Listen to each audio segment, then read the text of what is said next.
বৈচিত্র্যময় দ্বীপ উপজেলা হাতিয়া। এটি একসময় মেঘনা নদী ছিল। এইখান দিয়ে কিন্তু হাতিয়ার বড় বড় চিটাক বা হাতিয়াগামী সকল যানবাহন চলত। সেই নদীটাতেই চর উঠেছে হাতিয়ার দক্ষিণ অঞ্চল থেকেই ছেড়ে আসা ট্রলারগুলো কিন্তু এখন হাতিয়ার কুল ছেড়ে পশ্চিম মাঝখানে যে চরটি জেগে উঠেছে, অর্থাৎ বউবাজার বা রামচরণের সম্মুখে, সেই চর হলো এটি।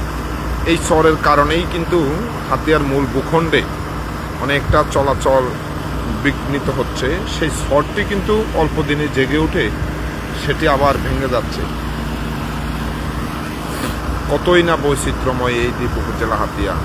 এই যে দেখুন, আমরা এখন যাচ্ছি নোয়াখালী চেয়ারম্যান ঘাটের দিকে, কিন্তু রামচরণ ঘাট বরাবর আসার পরেই কিন্তু নদীর পশ্চিম পাড়ে চলে আসতে হয়েছে, কারণ ওখান দিয়ে পথ নেই। আর এই চরটির কারণেই কিন্তু মূল ভূখণ্ড হাতিয়া দক্ষিণ অঞ্চলের সাথে যাতায়াতের অনেকটা সমস্যা হয়েছে। সেই চরটি কিনা আবার ভেঙে যাচ্ছে। নদীর এই কুল ভাঙে ও কুল গড়ে, এই তো নদীর খেলা। খুব চমৎকার একটি চর জেগেছিল, সেই চরটি কিন্তু আবার ভেঙে যাচ্ছে।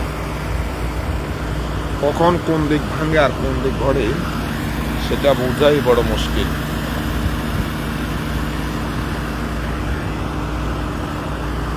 সারি সারি সেই কেওড়া গাছ আবার বিলুপ্তি হয়ে যাচ্ছে নদীতে।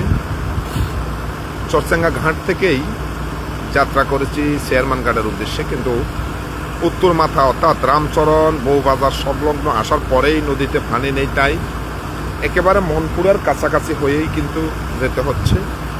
পশ্চিম দিকেই 2 বছর আগেও কিন্তু চরটা অনেক সুন্দর ছিল, সেই চরটি আবার ভেঙে যাচ্ছে। এই চরের কারণেই কিন্তু মূল ভূখণ্ড অর্থাৎ হাতিয়ার দক্ষিণ অঞ্চলে যাতায়াতের যে মাধ্যম ছিল নৌপথ বা নদীপথ, সেটি নব্যতা হারিয়েছে। বড় ধরনের সিটাক বা জাহাজ চলাচলও বিঘ্নিত হচ্ছে, কিন্তু সেই চরটি কিন্তু আর থাকছে না, প্রতিনিয়ত ভেঙে যাচ্ছে। প্রচণ্ড রৌদ্রের কারণে কিন্তু আসলে ভালোভাবে দেখানো যাচ্ছে কিনা জানি না।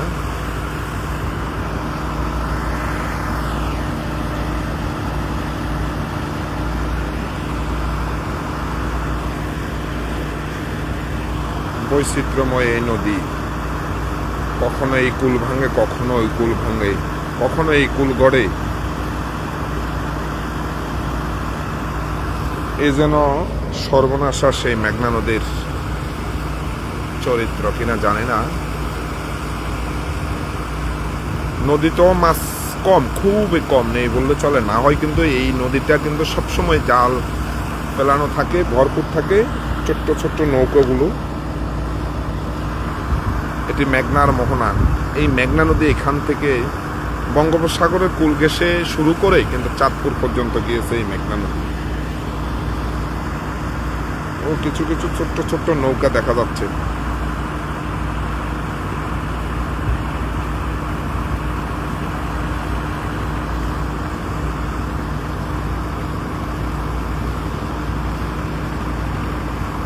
তুইন খান, কি খবর?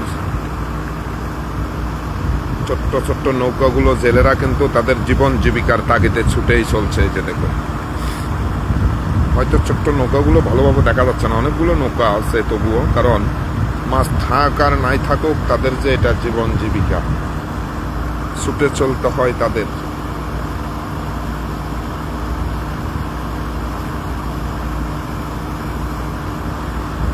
এই যে ছোট্ট একটি নৌকা,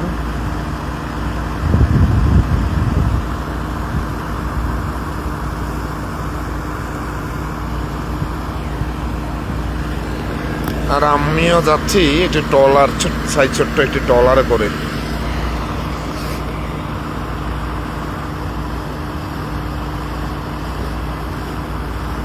অনেক পথ ঘুরতে হচ্ছে নদীতে পানি।